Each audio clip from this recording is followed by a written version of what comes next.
Hey, welcome back. Today we're taking a look at Houdini's torture cell. So this is a really fun little pocket-sized puzzle designed by Brian Young of Australia.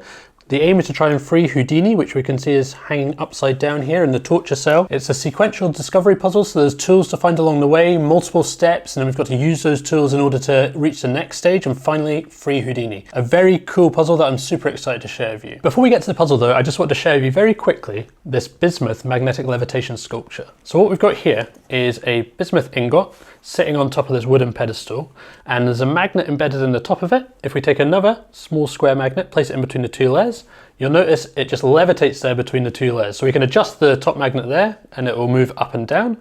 Usually magnetic levitation is not possible without an external input.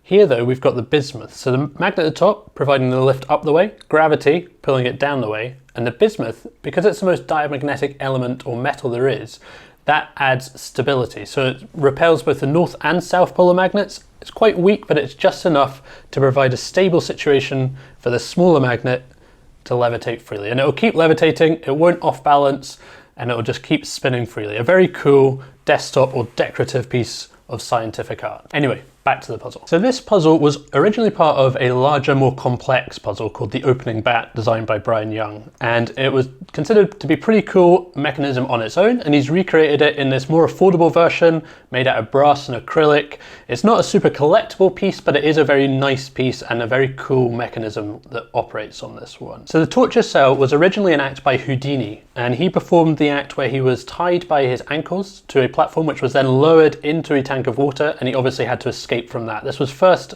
exhibited in Berlin in 1912, and this, obviously you can see Houdini here hanging upside down, takes its inspiration from that. We've got to try and free him.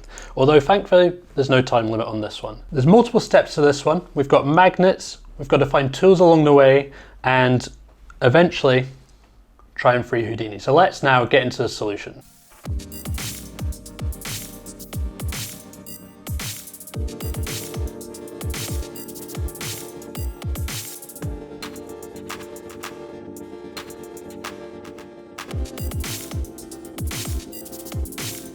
So the first thing you'll notice when you get this is that the bottom here freely spins, and you can unravel this and unscrew it from the base. So separate these two pieces, pretty easy first step. From there, you're going to notice that the base here contains a magnet. We can move the ball up and down, as you can see. But beyond that, it's not really particularly useful. We've got these rivets around the outside, but they seem pretty locked in place, as if they're not going to move. The bottom here, there's no movement in that piece. And then the top here does feel a little bit more like there's potentially a little bit of movement there, but not much. So at this point, you've discovered the first step, but getting to the next point is actually a lot trickier. So what I did was I screwed in the screw back in here, and then I thought I might be able to pull the bottom brass cylinder out, but instead I discovered that this piece pops out. So now we've found our second tool, and it was embedded in the bottom hexagon here, and you can feel when you put it back, it's just a magnet that's holding that in place. So we've got this tool, screw it back in here. We can't pull that base plate out. This piece in itself is not magnetic, and you will also notice when playing with this that the ball will be attracted to the top pieces here, meaning there must be some magnets embedded in the top. So that's another clue as to how to open this. The next step took me quite a while, and what it is you need to unscrew a second black piece from this bolt here. So there's a piece that looked as if it was part of it, but it actually unscrews. And now we have obviously a longer bolt, and what we can do with that is screw it through the bottom, and it's going to extend into the torture cell there.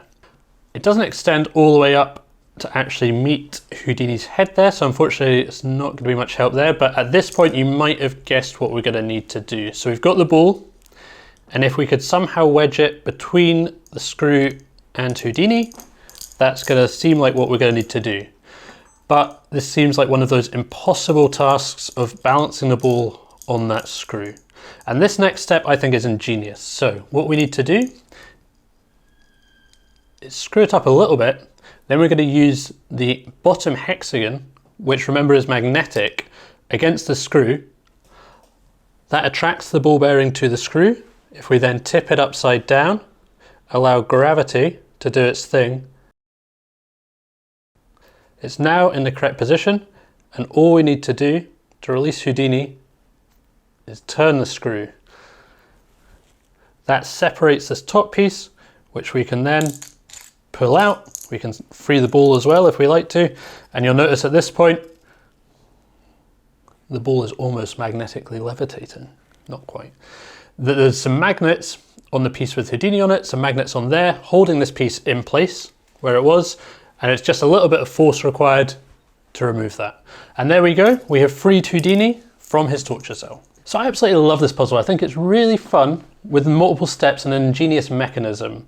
Obviously it looks pretty simple once I've demonstrated it, but solving this for the first time, it definitely wasn't that easy and it kept me busy for a little while. Having said that, it's not overly difficult and I think it really hits the sweet spot of being challenging while not being impossible. If you do want to check it out further, I'll leave a link in the description down below. That's it for today's video though. Nobody drowned. We'll see you in the next one.